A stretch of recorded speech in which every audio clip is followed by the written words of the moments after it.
Well, good evening, everybody. It's just past 7, so we may have a few more joining us, but we'll just get started. Just I'm aware of everybody's time. So thank you so much for joining us, everybody. My name is Sarah from Refresh Renovations. This is the seventh in our webinar series. This month's topic is Renovation Bootcamp, how to avoid unplanned costs. It's a 30-minute webinar, so that's what we're aiming for tonight. There will be some opportunity for Q&A at the end, so if you do have questions, feel free to pop them in the chat. I'll be monitoring that, and then there'll be an opportunity for them to be answered at the end. So tonight I'm joined by Sam. He's from our Southwest London refresh, and he's going to go through the topic tonight. So I'll just talk us through what we're going to cover this evening. So tonight we're going to cover why renovations go over budget, biggest budget traps, how to avoid cost creep, the real importance of comparing quotes. We're actually going to use a case study as an example of this to go through the process. We'll also talk about refresh renovations, what is our approach to cost control. We're going to leave you with our top tips, and as I say, the Q&A at the end, so there'll be an opportunity to ask some questions there. So I'm going to hand over to Sam now. Sam, take us away. Thank you, Sarah. Good evening, everyone. Starting us off today with this ubiquitous and overused quote by Thomas Jefferson: "With great risk comes great rewards." When I put that in, I thought to myself, this could be the very reason I haven't found a historic record of him being consulted on home renovations. But on a more serious note, renovations are generally managed risks, and the process of de-risking them is what effectively drives the success of a project, regardless of its type or size. I'm hoping today's session will add value by shedding a light on the real reasons why budgets blow out, how to spot these red flags before the work starts, and looking at practical controls to stop cost creep mid-project. So forgive me if the volume of information is a bit much, but we're always on hand to help you with any further discussion on any impending projects. So why do renovations go over budget? When construction or renovation budgets overrun, it's rarely due to a single major issue. Within the home renovation sector, it's far more common for costs to escalate through a series of predictable and avoidable factors. If we briefly walk through the most common ones we see, as shown on the slide there, the first one would be having an incomplete scope at the quoting stage. A significant amount of building quotes are prepared with a heavy reliance on assumptions rather than fully detailed information. If something isn't clearly specified, it is generally not included in the price. But that missing scope doesn't just go away. It typically reappears later in the form of a variation, often at a higher cost and with limited negotiating power. The second one would be hidden issues and unforeseen conditions, particularly in existing homes. Within the UK, the older housing stock often conceals structural, drainage, plumbing, or electrical issues that only become visible once work starts. And in many cases, or most cases, builders cannot accurately price what they cannot see. And these don't necessarily have to be errors or poor workmanship. They are unmanaged risks inherent in renovation projects. The third one is design changes once work is underway. Late decisions are one of the fastest ways to increase costs on any project. Any change made after trades are on site usually triggers rework, program delays, and additional labor. In practice, timing often has a greater financial impact than the change itself. Ranking fourth would be poor plans and documentation. Ambiguous drawings or incomplete specifications usually create pricing gaps, which would lead to each contractor filling those gaps differently, resulting in quotes that are difficult to compare on a like-for-like basis, and therefore the quality of your drawings and specifications directly affects cost certainty. In fifth, we've got unrealistic allowances and provisional sums. Provisional sums are not fixed prices, they are placeholders, and that's something to look out for when looking at quotes. On the other hand, there's low allowances that can make a quote appear competitive at tender stage, but the real cost only emerges during construction once selections are finalized and work progresses. And finally, in number six, we've got client-driven changes without cost visibility. These usually occur on site. They are on-site decisions that often feel minor in that moment, but each change usually carries knock-on costs in the form of materials, labor, and program extensions. Without clear cost control and change management processes for the build, budgets can quickly drift beyond expectations. So the key takeaway from this is that cost overruns in renovation projects are rarely accidental. They are usually the result of unclear scope, late decisions, and insufficient management, cost management early on in the process. Now, let's look at what we see as the four most dangerous cost traps when it comes to renovation projects in London using the 80-20 rule. So these are the 20% of issues that are causing 80% of cost overruns on a typical project. The first one would be a low headline quote. At face value, a low headline quote looks attractive, but often it's competitive because key items are missing from it. Those omissions are not always obvious and are frequently disguised as keen pricing. And we've seen this firsthand on projects. And to give you an example, we've recently had a referral come through for a client who's purchased a house in Wimbledon and is after a rear extension and internal remodeling on a ground floor. As they were choosing who to work with for design and planning, they received from that party a quote for what turned out to be half the actual budget that they needed to have in place to be able to cover the required works, which they only discovered in the tender stage after they've secured planning permission. What that meant for them specifically was that now they had to postpone the extension and scramble to renovate internally using the available budget to get it to a condition that allows them to move in. But that's one of many examples that can be given and are out there. The second trap is provisional sums and cost allowances showing up again. These are variable costs presented as if they're fixed, and in reality, they're estimates, not commitments. So they're not guaranteed as fixed rates or fixed costs. When allowances are set unrealistically low, the quote then appears to be controlled up front before you get into construction. But the true cost will become clear once the selections are made and work is well underway. The third one is vague inclusions, and that's something the industry also suffers from a lot when it comes to home renovations. Using phrases like standard finishes or allow for usually sounds reassuring, but they lack definition. And this is not to, fret, for example, every time they're seen, but without clear specifications, everyone interprets them differently. And this ambiguity is one of the biggest drivers of disputes, variations, and unexpected cost increases. The fourth trap would be verbal changes made on site, and that usually takes the shape of a quick decision or a casual agreement that might feel harmless in one moment on site, for example, when you're monitoring progress and decide to change something. But every change, no matter how small, usually creates a variation. And that variation carries labor, materials, program impacts. And that's especially when trades are already scheduled on site. So any movement there would cause a ripple effect, and that would affect the whole project.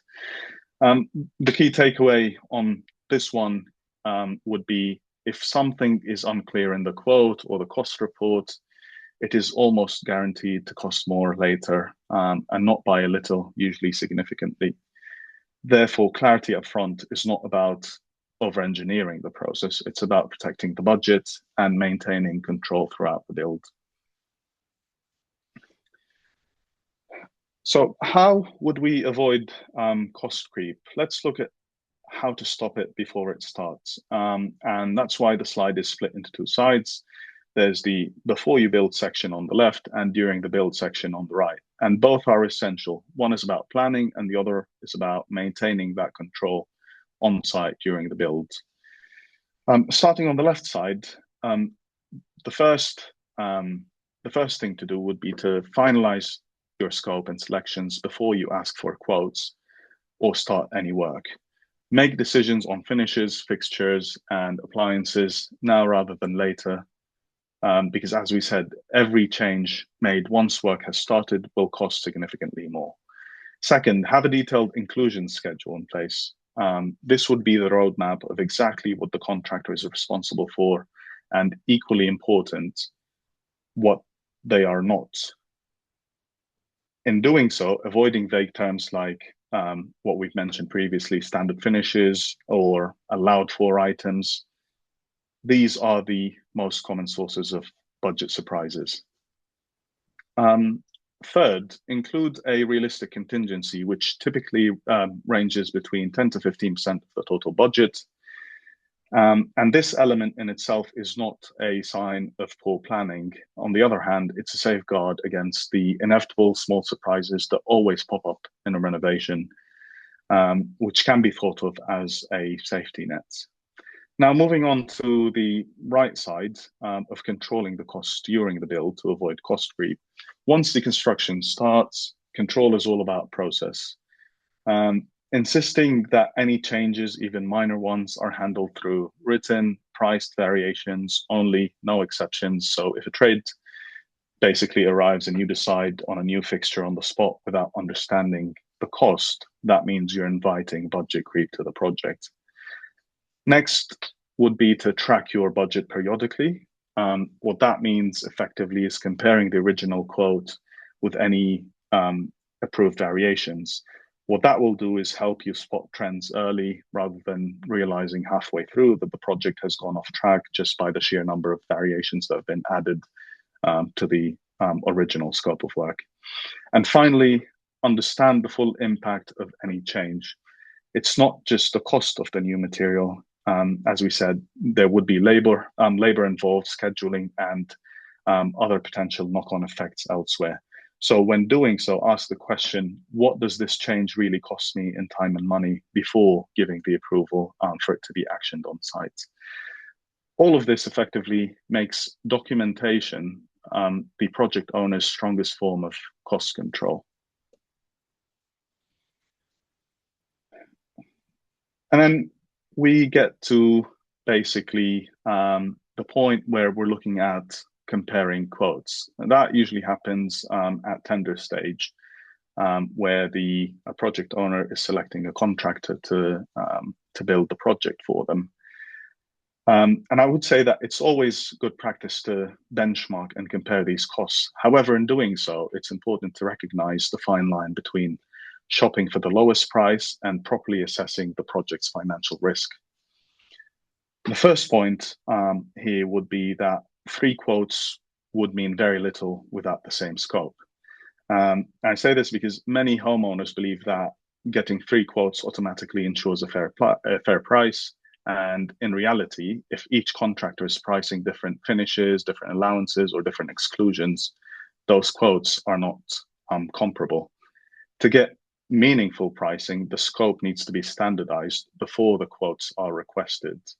And when these quotes are requested, it would be agreed basically with the party quoting that this is the method of quoting it based on that standardized scope of work. The second is how you compare these inclusions, exclusions, allowances, and assumptions. Inclusions define what is actually being provided in terms of fixtures, finishes, labor, materials that cover the project. And exclusions will clearly state what's not been priced for, which could potentially appear later on as costly variations. Whereas allowances and provisional sums should be treated with caution, again, because we said they're not guaranteed. You might see here that there's a recurrent theme when it comes to inclusions and exclusions and allowances and provisional sums, because this is really, really crucial in terms of understanding a quote. And it's usually the case that these elements make the difference and deem a project a success or a failure as it gets built and the budget is reviewed in retrospect. So as we often say, throwing another cliche in here, the devil's in the details, which translates into small gaps in assumptions can quickly turn into big costs for the project. The third point is one of the hardest to accept, and it is the cheapest quote often carries the highest financial risk. A low price can be a warning sign rather than a benefit when looking at quotes. It may indicate missing scope, minimal inclusions, or allowances that are simply unrealistic. While it may look appealing at the outset, it frequently leads to increased costs and delays and unnecessary stress once the project is underway. So when comparing quotes, the takeaway is the goal isn't to find the lowest number, it's to understand the risk profile behind that number and make an informed and controlled decision to move forward. So on this slide, we are looking at the refresh process, depicting the typical roadmap for a renovation project, which is streamlined in 5 steps.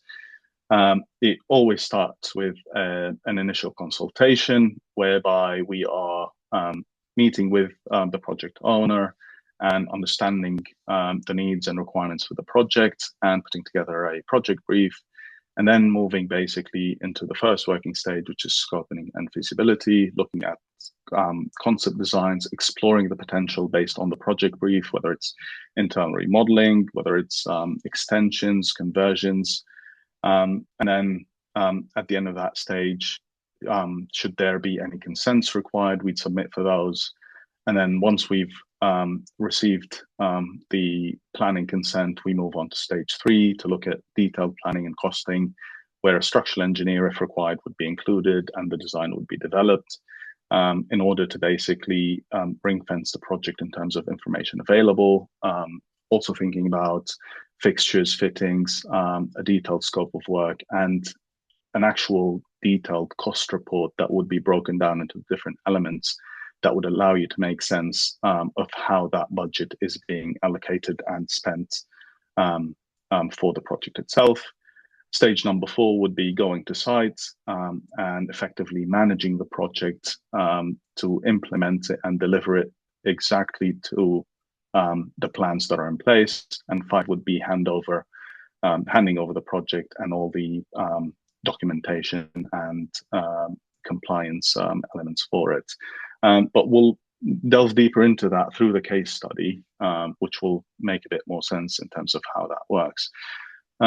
So our case study for this month's webinar basically is one based in Plumstead, that's within the Royal Borough of Greenwich. Nicole and Darren, our clients on this project, had purchased a 3-bedroom Victorian terrace property. They both lead very busy lives with by being professionally employed, full-time employed, and they had multiple considerations and did not know where to start with the renovation. So they were considering things like a loft conversion, a rear extension, a basement extension, and internal remodeling. And what they wanted at the time was help in terms of figuring out what the clear costs would be, and someone to basically help them understand what the journey would look like to avoid being in a situation where this project could cause a lot of stress and stand in the way of them basically doing what they do.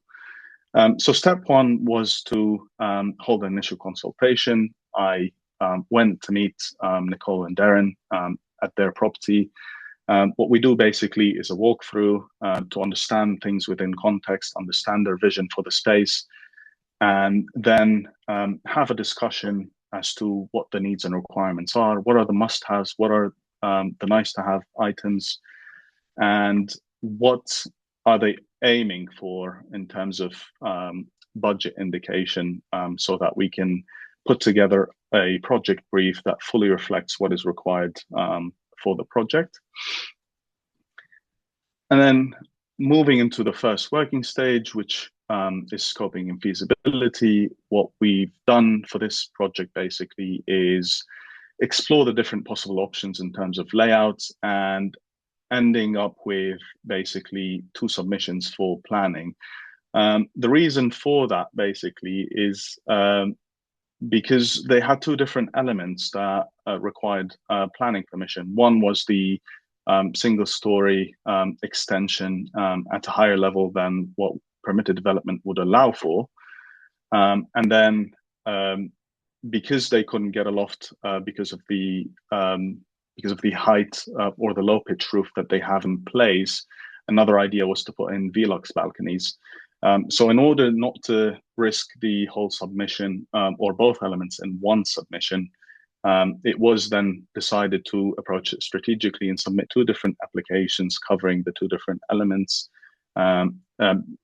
to basically mitigate risk, just in case one of them is not approved for one reason or another by the local authority, the other would go through.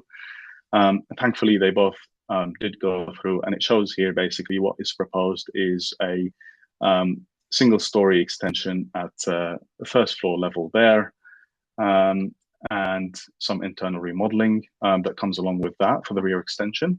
And then the submission was basically for the loft. And then as part of this stage as well, what we've done is after we've produced the drawings and they've selected their optimal layouts and the design was decided in terms of concept layouts, we've also provided them with a budget indication range. What that does is allows them to understand where their project, including all of its elements that are part of the scope of work, would fall in terms of a lower end and a higher end of the range based on these productions that are specific to their property. So no longer using comparables or any other different sources of information to get to that point. And that would then allow them to make informed decisions as to how to move the project forward.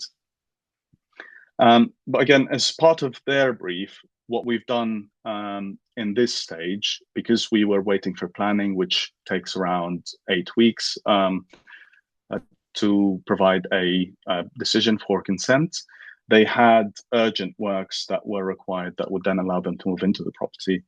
As you can see here, this is protection going into the lower ground floor. They had issues with moisture and dampness on some of the walls, which needed to be treated, and then some investigation into the undercroft, which would form part of the basement extension. So that was investigated, and the result was that if they were to go for basically excavating the whole thing and making it a habitable room, it could tip the balance of their budget and take up more of that available budget towards the basement. So they decided to stop it there and focus on the rest of the property and better utilize that budget to spend it on other parts of the house that meant more for them. So this here shows the progression of removing the existing floors and subfloors because they were quite problematic and not compliant with building regulations. So these were redone from scratch with the appropriate damp-proofing measures, insulated. Here, that shows further damp-proofing measures in place, and that was the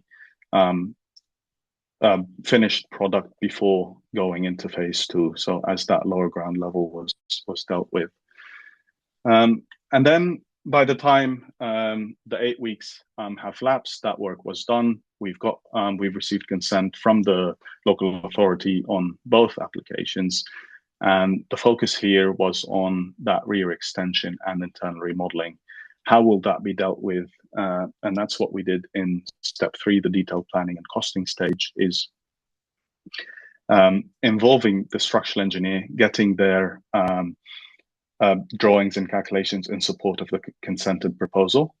The plans were then developed into building regs and technical drawings addressing all the project requirements. That's a sample here of the building regs drawings in the middle that shows all of the build-up. And these are more technical drawings that show everything in detail, down to mechanical and electrical plans. And here that shows basically how the new staircase would be built and positioned to support access to the new remodeled space. So selections on fixtures, fittings, and finishes were made, which then provided all the outstanding information that allowed us to ring fence the project, and all the information was there, which then in turn enabled us to provide them with a detailed scope of work, which addresses all activities within the area of scope, a detailed cost summary and breakdown that clearly shows the allocations to labor and material expenses and their relation to areas of scope, and a project program representing the planned sequence of activities over the duration of the work program. And now we get to the good and enjoyable bit within steps 4 and 5, which is the build and practical completion. Some photos of the house during construction, befores and afters, will be displayed here. So this is the area where the internal remodeling took place. The landing had to be leveled before they had to go on a step to be able to access the extension. That's the new staircase there, as viewed from below, and then as viewed from the top. And then that is the finished product after the work had been done. So that shows basically the path to the hallway, the new WC, and the extension back there. That was then transformed basically into a multi-purpose room that could serve as an office space and a guest bedroom when needed. And then that's looking back at the front of the house. This here shows the during photos of remodeling the bathroom. Now, as you can see here, there was a chimney breast blocking the way. So to maximize the use of space, we had to introduce structural support, which is shown here, which is a beam that is supporting that the rest of the chimney stack. And then basically boarding everything up and insulating. That's the bathroom, and that's WC. So we've taken the original bathroom and split it into two, a bathroom and a WC with a utility where the washing machine can be used as a within the utility space, the small utility space, as shown here. And these are before, during, and after photos that show the extension in itself. So that was the existing form. It was a single story. And then that's where the new extension was built with the scaffolding there. That's when the roof went in place. And then completing that roof, that's the inside of the extension. And that's after it was rendered and the scaffolding removed. That shows progress there. And these are after photos, again, after everything was put in place before rendering the rest of the neighbor's wall. And these are photos from the inside of the complete product or the complete room in the extension, as you can see there. And two more. This shows you the original bathroom space and what it was transformed into.